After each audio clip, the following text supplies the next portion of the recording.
All right, so today we're going to be talking about chemical health, and our co-host of today is the Buffalo Grove Elevate program. And so again, here is the sign in. So you're going to want to make sure to scan in. It's also going to be on the end of the call as well to sign in. Next month in May, we are going to be doing the raffle for the smartwatch. So you'll get a choice of an Apple or Android smartwatch. So every time that you have signed in gets you an entry into that giveaway. So really excited to offer that up next month. All right, so first up, we're going to watch a video on chemical health thanks to the Athletes Committed program in California. And then I will turn it over to Mr. North. Alcohol is the opponent you will never beat. In fact, one night of partying can erase up to 2 weeks of training effect. Think about it. If your season is only 10 weeks long and you are partying every weekend, you are not capable of making the performance gains you should as a result of the countless hours you are spending training. In fact, you are probably moving in the wrong direction altogether, experiencing performance declines. A majority of people can think of someone we know who has had alcohol ruin their life, ruin their talents and future. Alcohol will never take you one step closer to any dream you will ever have. It will only make it harder for your dreams to ever happen. A single drink of alcohol causes a drop in testosterone. Testosterone is the most important muscle-building hormone. After drinking alcohol, this hormone can be down for 24 to 48 hours. Testosterone is what makes you feel powerful, spunky, and aggressive. Without this, you are a shadow of what you could be. While testosterone is down, cortisol begins to increase. Cortisol is the stress hormone. It's also a muscle-destroying hormone. After 2 days of elevated cortisol, you have damaged body systems and delayed recovery, ruining the training effect. Recent documentation show that recovery metrics can be compromised for up to 4 days after alcohol use. HGH, or human growth hormone, is released at night during deep sleep. It results in growth, repair, regeneration of muscle, and is a significant factor in the training effect.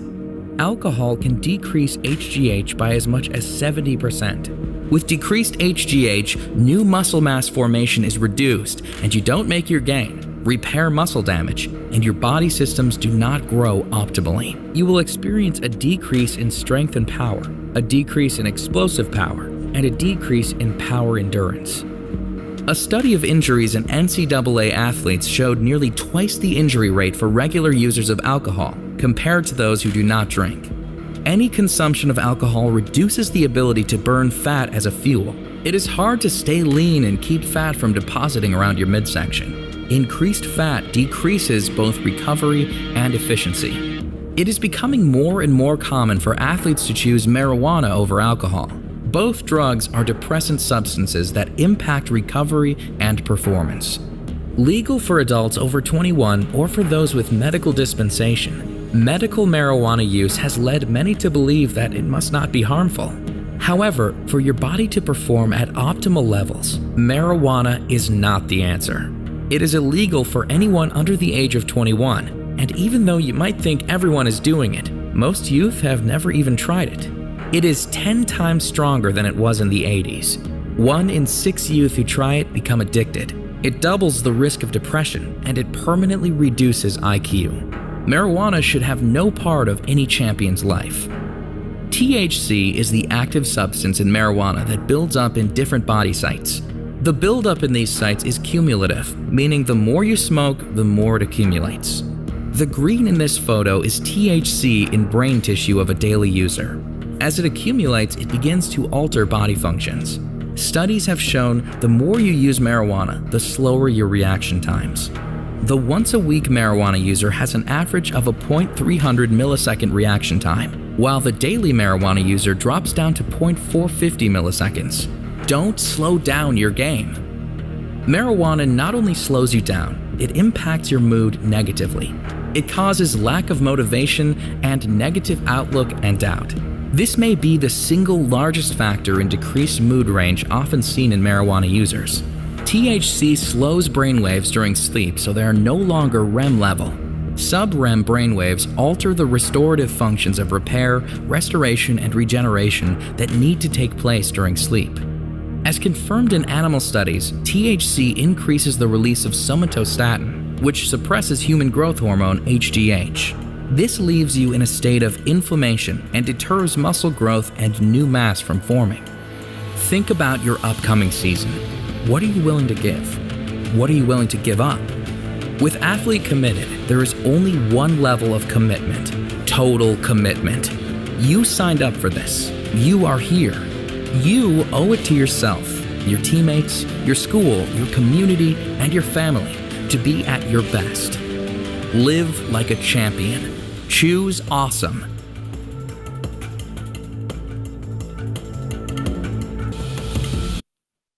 All right, I will pass it over to Mr. North with the Buffalo Grove High School Elevate program. Well, thanks, Kara. It's great being here with those of you that are here. Many of you know our story, but I'll tell it real quickly. We were really lucky to be contacted by the Link Together Coalition in like 2016 or 2017. And introduced to John. The Link Together Coalition brought John in to speak to coaches, particularly at Buffalo Grove, but to a smaller extent, other coaches that are part of District 214 and the 6 buildings that make up our district. But when we saw John and the coaches had an opportunity to interact with him, they immediately were drawn to the material that he was presenting and recognized its value in helping our students to perform at their best. We were invited then to go to Lake Placid and to see the annual summer conference that John had been hosting at Lake Placid. And this is a picture of the first group that went out to Lake Placid, and we were able to go, I think, the following year after bringing the program back to Buffalo Grove, where John invited us to do a presentation and actually awarded us one of the Programs of the Year honors.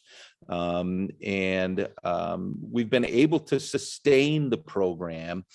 And one of the things that John talks about is having regular interactions with students in our building, as well as particularly middle schools. And we've been really lucky to partner with 2 of our 3 feeder schools. We're hopeful to continue to make strides in interacting with our 3rd after they've had an administrative change. But this has been a real foundation of our program, where we send kids off primarily to our freshman classes in our own building, but also to our feeder middle schools to present the information that John has shared with us regarding the 4 scientific modules and that cultural component that Jason and Anthony speak about regarding establishing agreed upon standards and accountability. We've also established a relatively an annual experience, 5th quarter, that we usually run after a home basketball game just prior to the extended winter break. It's become an annual experience that we've done, and really kids just sort of, it's as easy an event as we've ever really run. Our administration is nice to order some Chick-fil-A sandwiches for the kids that in different moments we've charged $1 for, and other moments we've just handed out. But to a great degree, we just set up some volleyball nets and put some baskets down and put some bags out and let the kids pile out of the gymnasium into our field house and spend an hour or 90 minutes having some great positive interactions with one another after a basketball game. As I said, we've been able to sustain the program last year during the pandemic, regular meetings over Zoom.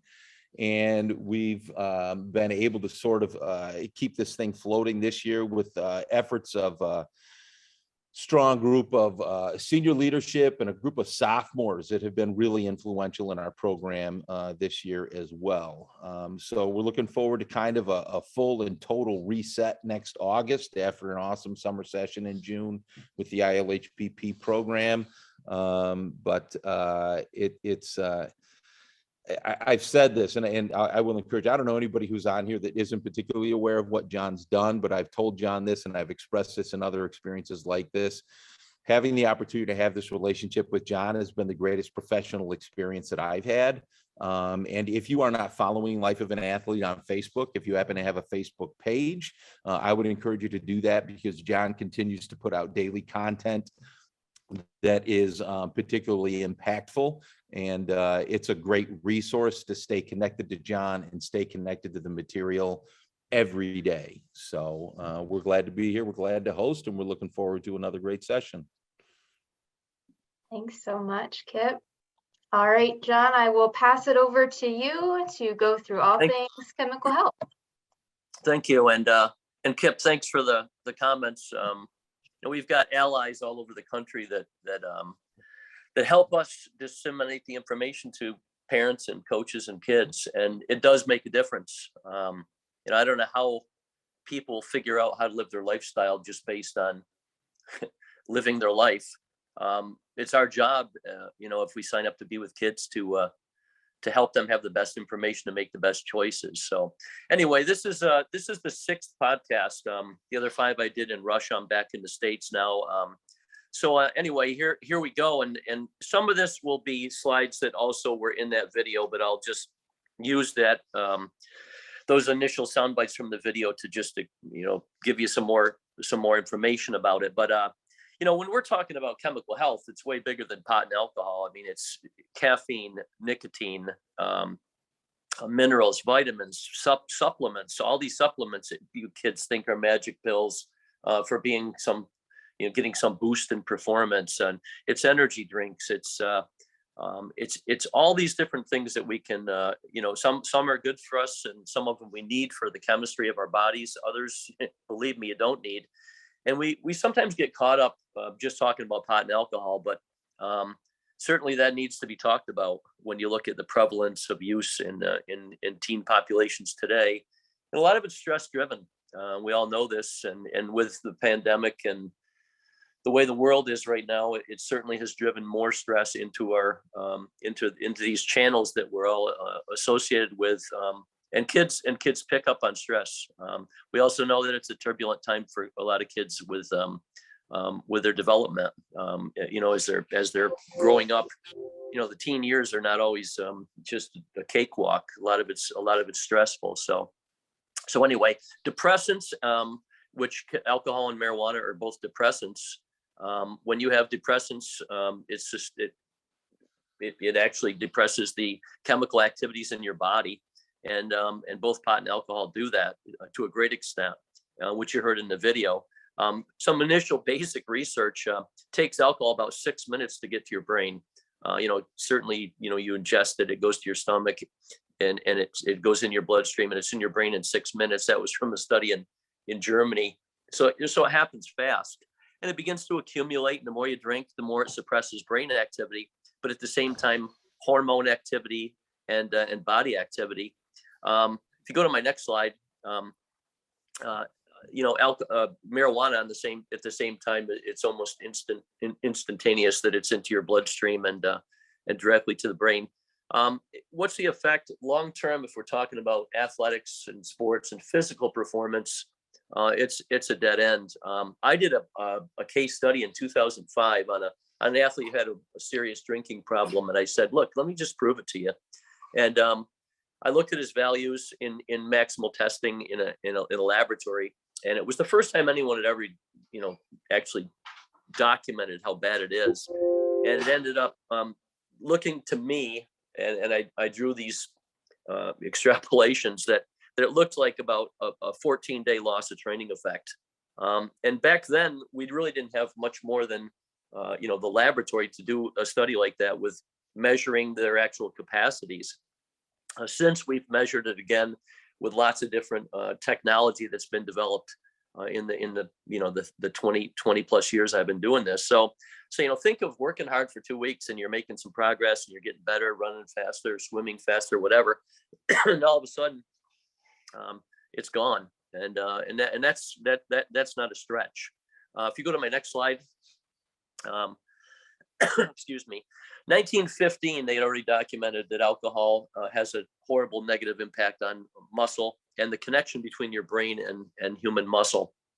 So, do the math, guys. It's over 100 years that we've known it, yet people continue to do it. And, culturally, alcohol is in the middle of a lot of our socialization processes, and whether it's adults or kids, and it doesn't help either. I'm going to say the same thing. If you can't have fun without alcohol to socialize, start asking yourself some serious questions about the way you're living your life. And so 1915, we already knew that there was this huge breakdown in the ability of the brain to communicate with, especially with muscles and movement patterns. And, since that time, they've done literally thousands of studies on this topic. You can go to my next slide. As far as alcohol, you think, maybe a drink and you think, your body eventually gets rid of the poison, and maybe you have a day where you're feeling really crappy. And there's a scientific basis for all that. But what you don't probably know is that as alcohol breaks down, a couple more things happen. One is that there's a residue left in your body for up to 4 to 5 days or up to 80 hours after you use any alcohol at all. That's even if you had one drink, one beer, one glass of wine. There's a substance called ethyl glucuronide. It actually is the almost like the exhaust that's left after your body dismantles alcohol and gets the majority of the poison out of your system. That's one thing. If you go to the next slide, here's another thing a lot of people don't know, is that as alcohol breaks down, alcohol was a poison when you drank it. As it breaks down, you basically dismantle it chemically. And the human body uses those two enzymes to take it apart. And as it breaks down, alcohol becomes 10 to 20 to 30 times more toxic than alcohol itself. So you think about that. And that is also the timeline for like drinking and getting the poisoning or the intoxication or the hangover. So when you start thinking about it, it's way more complicated than you think. Most people think you drink, you feel crappy, you have a hangover, and then you're back to normal. And here's the second part: you're not back to normal. If you go to my next slide, it can last. As far as hormones alone, it can last for up to 4 days, and now that's been absolutely documented. Testosterone, human growth hormone, all these hormones you need, and those are hormones that make you feel good. Those are suppressed, and stress hormones go up. The same thing. You can have stress hormones that go up for 24 to 48 to even longer if you really poison yourself. So we say that after serious drinking, most people are going to have some serious impact and effects for up to 4 days. And we've also now used some of these new technologies to substantiate that with effect on sleep, effect on recovery metrics, which is huge for athletes. If you don't recover, you don't get the gains, and that's the problem. Next slide. Another area to think about is just those two hormones, and it's very strange when one goes down, the other goes up. That's pretty much the scenario with either pot or alcohol, is that we see an immediate decrease in testosterone, an immediate increase in cortisol or stress hormone. And once stress hormone goes up, not much can happen in human muscle. It blocks most of the positive gains or effects in human muscle. So that's a dead end. Next one. Sleep disturbances, simple study. Now we have these wearable apps. You can wear them at night. It tells when you went to sleep, how much sleep you got, how much deep sleep you got, how much REM sleep you got. We had a whole podcast about sleep and how important that is in performance. So think about alcohol. And here's on 4 consecutive nights. A night with no alcohol, the amount of REM sleep, the amount of alcohol, 2 drinks, 4 drinks, 6 drinks. And look at what it does to your REM sleep, which is the quality sleep, the deepest sleep, when all the restorative factors happen in your body. Reloading, rebuilding, rebooting. Your gains come when you're sleeping. And you have to have this certain amount of REM sleep, which is about 1.5 hours to 2.5 hours out of 8 hours of total sleep. And if you drink alcohol, it's not a smart idea. Even if you're not an athlete, I mean, it's hacking into your REM sleep and basically shortening it, so you wake up fatigued and tired and groggy and not feeling like you have the energy to go all day and just burn it like high octane. So that's another area we looked into, and other people got on the page and started to really do some studies on recovery metrics. And if you go to the next slide, it really doesn't matter your age or anything else. We can measure things now we could never measure. And what you're looking at here is it's another wearable app. The Russians used this for years before they ever released it, and then they sold it finally to the rest of the world. It's called heart rate variability. It's a measurement of some factors in the time differentials between the heartbeats in humans, and it shows stress, or it shows that you're in a positive state. And this is just an example I just threw in here just so you can see this. Here's exam week, and look what happens if you look at the line, how it takes a nosedive after the red box. You're so stressed during and use so much mental energy during exam week that if you're not careful, for instance, burning it with less sleep and a lot of mental stress. Here's a person right after exam week getting sick. And if you look at the baseline after that, it never goes back to where it was. You guys think about this. A lot of times you've got, final exams right in the middle of, right at the end of spring sports. I mean, that's something to consider too. So anyway, that's an example. If you go on and we can look at this HRV, it shows disturbances. It can show disturbances from just about anything. Stress, a stressful event, even things in your life that don't go the way you expected, and all of a sudden you have some stress come your way, or your body releases those stress hormones. Lack of sleep, use of drugs, improper diet, training too hard. Another one, not having enough recovery. Some people who are trained, I call them sometimes, it's not a good word, but trainaholics. People who, they think that you just got to hammer all the time. They never rest enough, so that they got these disturbances. So if you look at this one, you can see on the left side of the blue line, no disturbances. They're probably performing at a high level, making gains and so forth. And then 4 or 5 disturbances where those dips are, that shows that that person have had disturbances, and you can actually see the line change direction, starts to go down. So disturbances cause all kinds of problems for mental and physical performance. And if you go to the next slide, it's an actual example. Here's 14 days of awesome training effect, no disturbances. You can see the beginning of the line at the top. And then if you look at the second half, the next 14 days, it takes a slant and starts to go downhill. And there's some huge disturbances. And on my computer, I can't read from that slide. I'm looking at your slides now. There's a couple of use of alcohol. There's one of intoxication, I think, and there's one of no sleep. Like, that's probably an all-nighter where somebody stayed up the whole night and didn't get any sleep at all. And look what it does to your body's ability to make gains and to make progress. It just totally changes the dynamic. And I think the blue line, the solid line that's there, actually shows it starts to nosedive. And top performance at that point in time is no longer possible. Gains in condition, maintaining condition even, is not possible. And that's a perfect example right there. You throw yourself these disturbances, you're throwing it away, and now it's proved, and that's just the way it is. So if you go to my next slide, this is all different age groups, and this was using a wearable app. I think it was Whoop, which is one of the ones you can, it's like a wristwatch, and you can just wear it, and it'll measure lots of things on recovery dynamics and sleep and REM and so forth.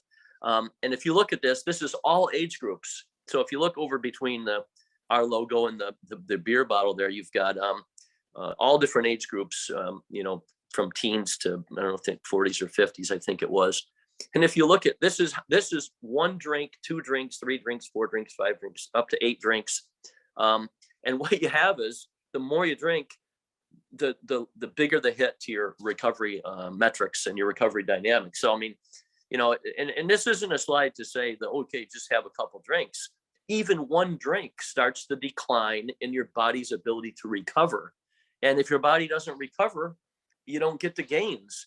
I've said this so many times during these podcasts and all the different things we talked about.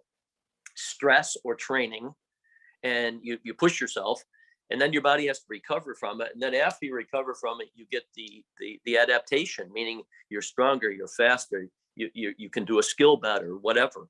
And it would be the same capacity even in learning. So you want to have a climate so your body's running on its optimal function. And if it isn't, you'll never get the adaptation, and the money never goes in the bank. So that's important. If you go to the next slide, and these were some of the sound bites you've already heard. This was an NCAA study in the sport of football, so the highest injury rate sport of any sport, football. They found that the injury rate for drinkers versus non-drinkers was more than twice as high, 54% versus 23%. And you just start thinking about that. It has an impact on your body's ability to function and certainly to recover and repair. So if you go to the next slide, and these are just some of the sound bites that were in that video, and that's where they got these from. Here's a study, that alcohol and human growth hormone, this is the thing that made you grow from the time you were born as a baby. Babies doubling and tripling in size in those early months, and your bone growth, muscle growth, how tall you're going to be, everything related to HGH. And HGH is released at night when you're sleeping. The majority of it's like a tidal wave, comes at night. And that's also related to putting on muscle mass, gaining muscle mass, maintaining muscle mass, repairing muscle mass. And, if you're seeing a 70% drop, sure not going to help you. So that's a dead end. Go to the next slide. It actually shuts off or shuts down new muscle mass forming to the tune of about 2/3. So you just don't get that's actually sort of a neat slide. That's two muscle cells, it's muscle cells dividing and forming new muscle mass. That shuts down by 2/3. It's not going to happen. So, rather than put on mass and maintain mass and, all your efforts in the weight room or doing your training, it's just not happening anymore. So you don't get the gains that you deserve. Go to the next slide. Body fat. To be lean is efficient. And if you have too high body fat, you're inefficient. And that has a lot to do with recovery also. All that mass has to be maintained and have blood flow and nutrients and so forth. And so they found in one of these studies that as much as 73% of your ability to burn fat as a fuel is shut down. So that's a dead end. And certainly you need a certain amount of body fat to burn as a fuel. You can't get so lean that you don't have any. Then you're very susceptible to sickness and a lot of other things, overtraining syndromes. But the problem is that once you put on fat and then you drink, it's almost impossible to take it off. And I've given this advice to many people, including friends who say, "Hey man, I'm starting to put on some extra weight. What can I do to get this off?" And I'm like, "Do you drink?" And they say, "Yeah, I drink some wine, or I drink," and I'm good luck with that. It just blocks the ability for you to burn fat and metabolize it and burn it. So that's a mistake. Next slide. We'll switch gears here, go to weed. I want to leave a little bit of time in the end for some other topics, but go to my next one. If I had to say the biggest things that have changed, I grew up in the 60s and 70s, and weed then was 1 to 4% THC. Now it's astronomical. It's increased in potency about 300%. It's not the same drug. It's dangerous. It accumulates to an incredible amount compared to the old days. I think people nowadays that are using any source of marijuana, edibles or smoking it, you're putting a concentration of weed into your system and into your brain tissue and body tissues it's just unbelievable. If you go to the next slide, they've realized now that because of the potency of weed, it stays in your system much longer. It stays in your system if you smoke it for about 10 to 14 days. If you check, in those, it used to stay in your system 1, maybe 3 days back when it was low potency. Then it was 7 to 10 days. Then it's 10 to 14 days. If you're a regular weed smoker and you stop smoking weed, it can be in your system for, 30 days, 40 days, even longer. because there's so much of it deposited in your body site. So once it's in your system, it accumulates. The more you do it, the more it accumulates. If you smoke pot once a week, it never leaves your system, because if the half-life is 10 to 14 days, you smoke it once a week on a weekend, for instance, it never leaves your system, because it would take 10 to 14 days to get it out. You're smoking at a frequency of every 7 days. So it just keeps accumulating. And the more that accumulates, the more it affects things. So go to my next slide. And this is a consideration.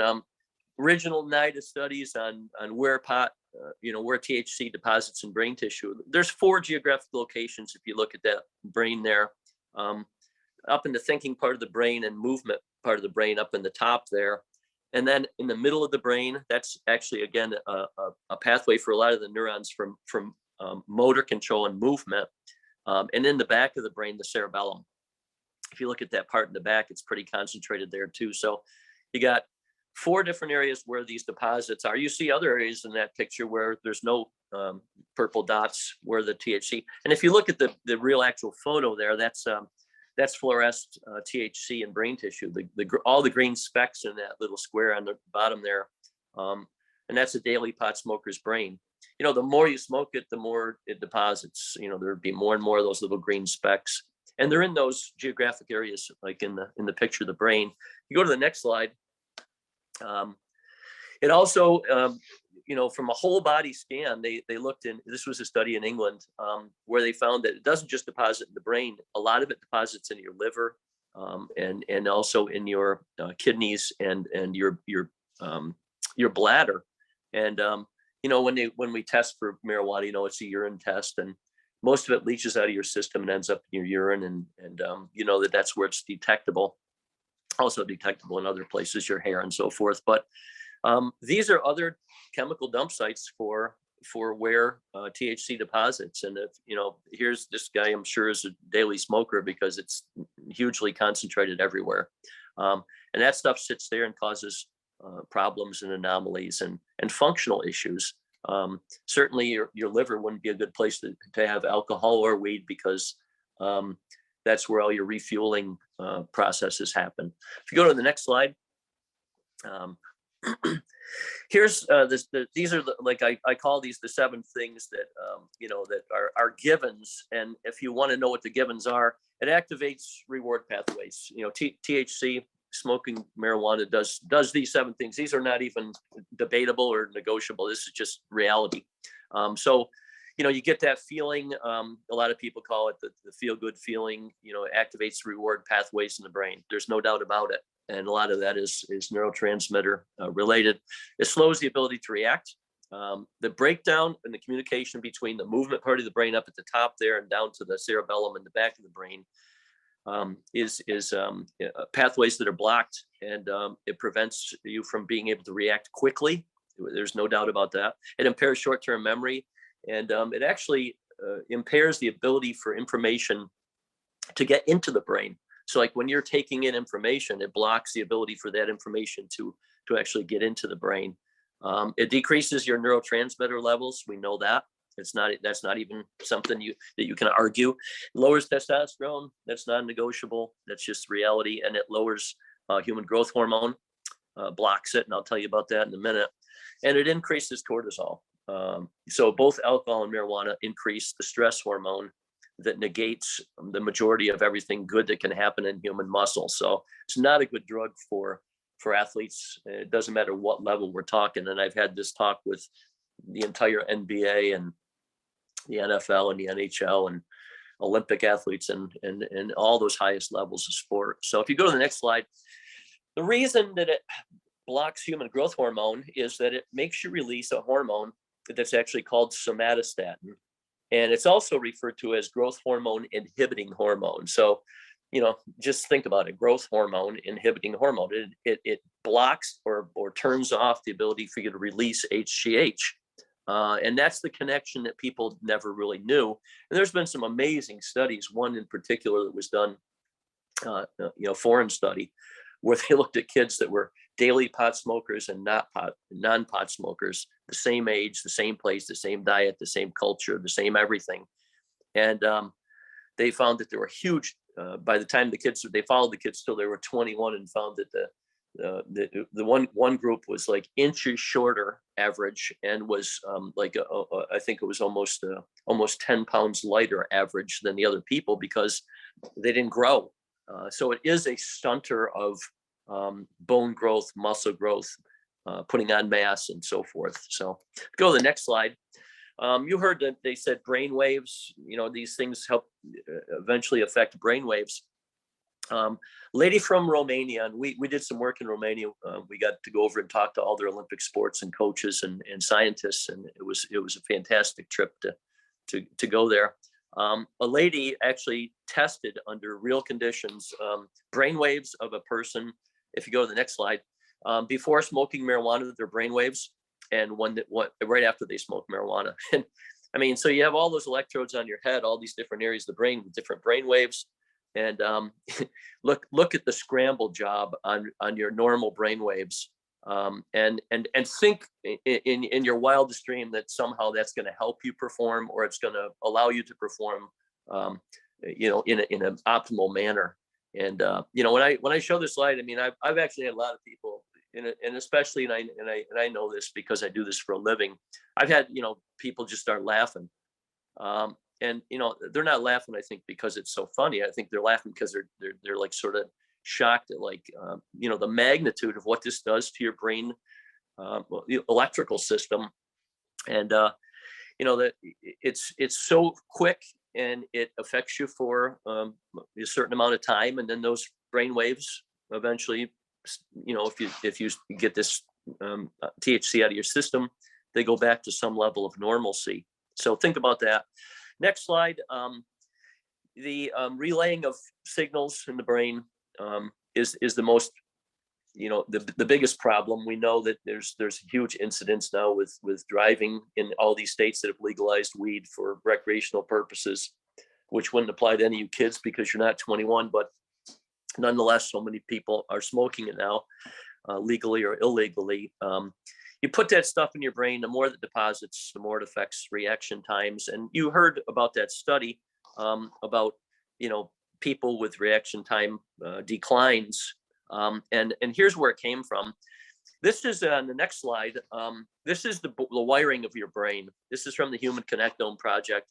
Those huge deposits you saw in the brain off to the left there, those are in the motor part of the brain. This is the rat nest of wires, if you will, that send the signals from your brain of how to do every skill you do in sports, your timing of abilities, a pitcher, like when do you release the ball from your fingers, and a million factors in performance. So all the wiring in that, you can see the intensified wiring, how it comes down from those two stars. And then it sort of swings over to the cerebellum, and the cerebellum is like your gyroscope, and it has a lot to do with balance and integration of movement and reaction. So it breaks, since you have all that THC midbrain and between those three areas, or those four areas, it slows down the ability for the signal to be sent. It's not rocket science. Anyone can understand this.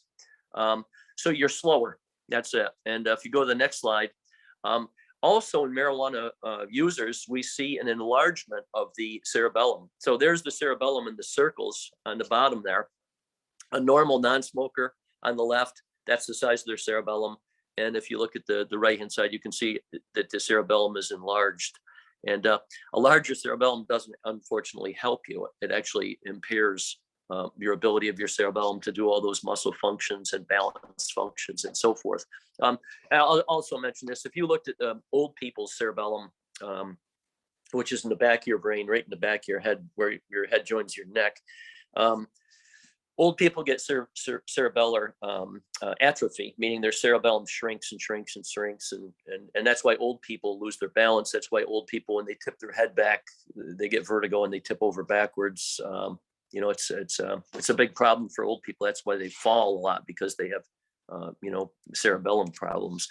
Next one was a study, and they mentioned the study in the Chico video, the athlete committed video. About 300 milliseconds is an average time of a once a week pot smoker. A daily pot smoker goes down to about almost a half a second. I'll tell you this, guys, here you go. lots of you guys who are young and at the peak of physical function, from teen years to mid 20s, average top level athletes reaction time is about 186 thousandths of a second. So if you want 300 thousandths of a second, or 0.450, do the math. You're slow. You can't react. That's not an advantage. That's a disadvantage. That's you. That's making you look bad. Trust me. And like I said, when I show studies like this to guys, who are in professional sports who have issues with weed or alcohol, I just go, this is your game, guys. So think about it. Next slide. HRV, the same thing that can show disturbances. Marijuana. You got in the first half of that graph, you got 11 days the guy's smoking weed. 4 instances, and look, every time he smokes, his HRV changes and goes down. At the bottom, drops out. You can see that 4 incidents of marijuana use over 11 days. Then he stops smoking weed for 10 days. If you look, the whole dynamics change. If you look at the trend, which is the blue line, or it could even be training effect or trainability. The dynamics go down. The person takes 10 days away from smoking weed. Look, oh my God, it changes. It starts to go back up. You start to make progress again. And then in the next 10 days, the guy smokes two more episodes of weed, and his condition again starts to or trainability starts to decrease. You don't throw yourself disturbances if you want to perform. You want to try to erase as many of those negative factors from performance as possible. And weed is just like anything else. It's not helping you. It's ruining everything you're trying to do. If you go to the last slide, and I think this is my last slide, I cram it in here for you guys to try to do as much as we can. There's so many topics we could talk about. There's sugar. As far as I'm concerned, sugar is a chemical health issue. Sugar is a drug. It's the same status for me. If I'm talking to you guys about sugar, I might as well be talking about using a drug, because it's in everything here. First thing I noticed when I come back from living in Russia for last 9 months is, how much sugar there is in everything. It's in read an orange juice. Why does there have to be 28 grams of sugar in an orange juice? I don't get it. It's because American taste buds are just made for sugar and salt. Vaping, stimulants, people who either drink a ton of caffeine, coffee, and or espresso, or 5-hour energy, or all these ridiculous stimulants. Nicotine is still a problem, but not as big a problem as it was, because we've done such a good job of educating people of the consequences of smoking. Yet there's still a lot of people smoking, and it's made a huge comeback in unison with the issues with vaping. So we have curriculums and for all these. We could spend a day talking about each of these, and Kip knows it because he's been through a lot of those comprehensive trainings where we really get into it. But there are also things you need. There's trace minerals that if you don't have in your system, your body doesn't work. So think about this. I remember when I was a kid, like for a present Christmas time, you'd get like a chemistry kit, and you could do little chemical experiments and stuff, and simple things. Your body's a chemistry kit. You don't want to mess with it.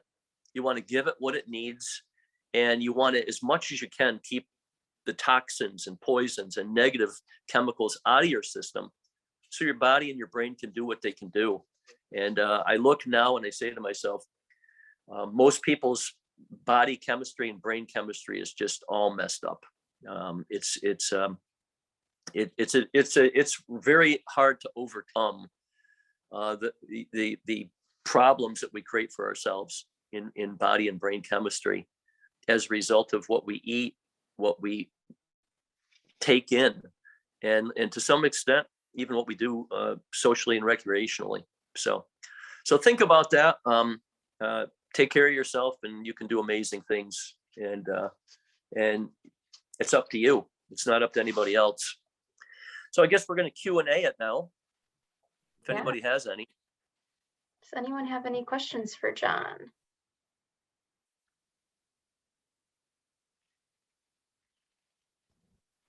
I'll ask something. Yeah. Okay. Hey, John. Hi, Brenda. I think it's always, how are you? Good. Good. I think it's always fascinating to that 1915 study with, just sort of that initial impact of alcohol. I'm just wondering if you could just take like literally 60 seconds and dive a little bit deeper into that history, because I think that is such an important piece of like, how did that come onto the scene of really just the science of the impact of alcohol, and like how you stumbled across that, because I just think that's to me that's super fascinating. So if you would mind sharing there. Yeah, excellent to even, it's you almost feel like you need to give it more time to justify it. But can you imagine, like, all right, 1915 to 2015 and beyond, and what have we learned from it? I mean, like, all right, that's basic. Alcohol and neuromuscular connection. Studies began to look at how alcohol affected the connection between the brain and the body. And in 1915, like when we started this project, we're like, okay, we got to like shake the trees, look everywhere for sound bites. And a lot of it involved going back to like, when did we know this? When did we discover this? Right. I mean, it's no different than, we didn't know in the 1940s and 50s, how horrible cigarette smoking was, right? I mean, we didn't put any efforts towards stopping it because they hadn't even linked that it caused lung cancer yet, right? And here's all the movie stars smoking and so forth. But once it becomes so acceptable and prevalent in your culture, it's not a hard sell, and a lot of people just figure, hey, what's the big deal? And I think in that video, also with the Chico videos from Athlete Committed, you start to think to yourself, okay, well, if this is a medicine, it can't be bad, right? I mean, it's and this has been a big problem with weed also, is for people to think that it's not as bad as alcohol. All right. It's like when you take two negative things and you're comparing them and saying which one is less bad for me, they're both bad for you. And you can somehow justify that it's okay to use one in lieu of the other. That's a mistake. So anyway, this was actually a USA study that we found, and these guys, Dodge and Benedict, they used only moderate dosages of alcohol. They didn't even use, like, this wasn't even intoxication. But what it showed immediately was that even any alcohol already immediately has an effect on your brain. And I alluded to that other study from Germany. It was like Heidelberg University, and they were the first ones to document how long it takes alcohol after you ingest it to get to your brain. It's about 6 minutes, all right? And then the depressive effect already starts. And it's just, weed actually, because when you smoke weed, it goes through the alveoli, those blood-rich pickup places in the lungs. It's in your bloodstream quicker, so it goes to the brain even quicker. Alcohol, you have this certain amount of lag time with the digestion level. But anyway, these guys found this out in 1915, published this paper, and it was actually linked. They gave them some kind of little movement tasks and agility and so forth, and they found that even minimal use of alcohol takes the edge off your reaction time and so forth and so on. So and can you imagine, like, with the technology we have now, these guys stumbled onto it in 1915, and we've known it for over 100 years, and people still don't get it. I mean, driving a car, you know how much alcohol you should have when you drive a motor vehicle? 0. I don't care who you are, how you want to argue it. The law, 0.08 in most states, BAC level. You shouldn't have any alcohol in your system when you operate a motor vehicle. In Europe, I just came back from Russia. You know how much alcohol you can have in your system in Russia? Although Russia has a huge problem with alcohol, 0.00. You can't have any alcohol in your system, 0. And if you get caught for drinking and driving over there, you're not going to the country club. It's serious ramifications and much less ability for somebody to circumvent the consequences. So yeah, so it's been around long enough. We ought to all know this by now. And state laws for alcohol should be, you can't drive a vehicle if you have any alcohol. That should be the state law. It doesn't matter. And then you have arguments with people. A big person can drink more than a small person, and you try to rationalize it, and it just doesn't come out in your favor. There's some amazing alcohol studies. I'm thinking of this 1915 wake up call thing here. I said, when did we discover alcohol impacts athletic performance? 1915, wake up. Yeah, okay, wake up. This is not something you want to do if you care anything about performance. That's it. And that's mental or physical. Kip, did one of your students have a question? Yeah, so Caden's got a question. I'll flip my computer over. That's Caden and Emily. What's your question, Caden? So you're talking about the more people smoke weed, the more it kind of deposits into your brain. I think it's kind of like a backstory. I'm from Indiana, but the part that I'm from is not really bad with drugs, but the part of my family is like it's really bad there. I mean, probably it's a very small place, but it's like one person probably dies a month of a drug problem. It's pretty bad. And they've worked really hard these past 2 years to kind of say, hey, you shouldn't be doing it because you're going to die, you're going to overdose and all that. So, I mean, if you're saying that weed can keep building up in your brain, is there a way to like overdose on it almost? Because it feels like if it gets to a certain part of your brain, it's not going to do very well. Like, I think with weed, you're not going to reach any toxic levels in the brain that can kill you. Most people that die from marijuana die as a result of automobile fatalities. I mean, it's gone through the roof, and all the states that have legalized it, and Colorado was the first one. A year after they legalized it, and Colorado became our first state to legalize recreational use of marijuana, their traffic safety, all the standards that they measure in accidents related to alcohol, the synergistic effect of alcohol and marijuana together, because most people who smoke weed aren't just smoking weed, they're drinking and smoking weed. And that was catastrophic. But highway accidents with long haul truck drivers, I mean, they looked at everything and found that, as soon as they made it legal or people could do it, they hadn't even set any standards for how much you could have in your system. Canada had established how many nanograms of THC you can have in your system. And if it was over a certain amount, they had breathalyzers that you could use to tell how much somebody has in their system so that they're impaired. I don't think we've even done that now in this country. So what's the contribution to the death toll? Most of it's accident related. I know that with concentrated like gummies and edibles, they've had people who have done some had some fatalities as a result of people putting them in harm's way as far as accidents and falls and all kinds of accidental deaths. But I don't think that it can reach it. Now, there's another extreme, and here it is. Alcohol is a whole nother story. Alcohol shuts down the part of your brain that sustains all your vital systems: heart, lung function, breathing. I'll tell you kids right off the top, if I was teaching prevention at your school, here'd be a lesson for you. You ever come upon anybody who you cannot wake up, they're unconscious for whatever reason, they're just laying there, and you check if their heart's beating and it's beating really slow, and you check their breathing rate and they're hardly breathing, it could be an alcohol poisoning. And you don't have options at that point in time except 911 and an ambulance, and to get them as quick as you can to a medical facility. And it's the same now with finding people unconscious, and it could be fentanyl, and it's mixed in with other drugs that people choose to use, including weed. Look how many deaths we've had from fentanyl in the last 3, 4, 5 years, and how many people have lost their lives. And I can tell you, I have personal.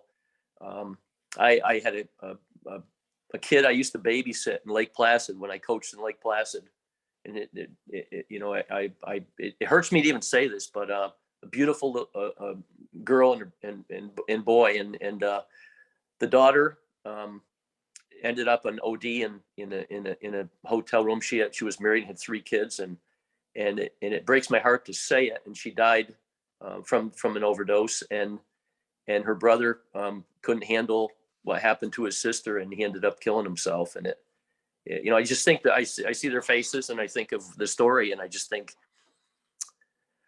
none of it had to happen, but it happened, and it's sad and tragic. And you choose to get involved with something, and you think you're in charge of it until it's in charge of you, and then you're in way over your head. And that's adults listening, that's kids listening, that's anybody. You don't need that to live a good life, and that will take away a lot of good life. And everybody knows somebody who's gone down that road and not come back. So it's a good lesson. And all I can say is, you bring awareness and you talk about it, and you bang the drum as much as you can to try to get people to realize that this is not something you want to tolerate. I mean, they've had a huge problem in California with weed. Even in that town, Chico, you know what they said? We're not going to have a dispensary in this town. And as much as you can hang on to it, I mean, that's a stand that you take as a community to say, okay, well, it may be legal, but it's not going to be handed out here in this town. And you make a city ordinance that says no dispensaries in this town. I know there was some towns that had more dispensaries for weed. I think it was in Colorado or California than they had Starbucks. So right now, no. Anybody else? I think we're good. I think we're getting close to time here, so I will go ahead and wrap us up. Can I say one more thing? Sure. And I feel compelled. I've enjoyed doing these 6 podcasts. I did the first 5 from Russia, and I'm back now, and I've got six programs I'm going out on already. I'll be at the Illinois conference down in Southern Illinois. The next day after that's over, I'll fly to the Athlete Committed, the guys who made the video you saw in the beginning here, to their conference, which is starting up after a 2-year, hiatus due to COVID. But we have one more session, right, Kira? It's a wrap-up session, and that's coming up in May, and we'll put some information up on the website. But guys, you got to keep getting the information out. There's no excuse. I'm not using COVID as an excuse. I'm not using anything as an excuse. Kids need the information to make better choices. Adults need the information to make better choices. And if we do that, we keep it going. The best scenarios, we say we did everything possible for this not to have happened. Like the young person that asked the question about his town and deaths. I don't want to just say, well, stuff happens. I want to say we did everything possible for this not to have happened, and it's still going to happen because people make bad choices. So thanks for the ability to keep our program going. This was the only thing we did over the 2 years, besides my website that Kip alluded to. This is the only thing we did to keep this going was these podcasts. And you can get all the podcasts from Kira, and you can go through them, put them up on your athletic website. Maybe somebody will look at them and they'll get some sound bites that they needed to make a better choice. So thanks for the ability to do this. Yeah, absolutely. Thank you for joining us. Just a couple of notes I wanted to mention before we hop off here. Our newest podcast episode of March was with a chapter advisor, Kathy Ann Smith from Conant High School. Fabulous speaker there, and really gave some nice insight on her role as a chapter advisor as well as a coach. Coming soon in April, we have Tyler Pazek, who's going to be speaking, as well as at our coaches clinic, which is coming up Friday, April 29th. It's a virtual opportunity that is free for coaches to attend from 9 to 10:30 in the morning. And Tyler Pazek is also our speaker there. He, over the last 2 years, has really recognized the coaching burnout and fatigue that many coaches have experienced through the pandemic. And so he's really going to be addressing that. So feel free to share that with any of your coaches and athletic directors. And John also alluded to our summer conference. So that is coming up. John booked his flight, so we're ready to go. It's June 6th through 8th at Illinois Wesleyan University down in Bloomington Normal. And the cost is $250 per person. Registration is open and is closing on April 29th. So you've got a few weeks to get your registration in. If you guys have any questions, you can contact me, contact your chapter advisor liaison, but we'd love to see all of your schools there. And then like John mentioned, our last session is going to be on Wednesday, May 18th. From 9 to 10, we're going to do a nice overview wrap up, some key takeaways, really why was all of this important. And it'll be the same link as today's call. And we'll also be doing that raffle for the smartwatch. So there's the QR code if you did not sign in this morning to get your last chance into that raffle. And I hope you all have a great rest of your Thursday. And thank you so much for joining us.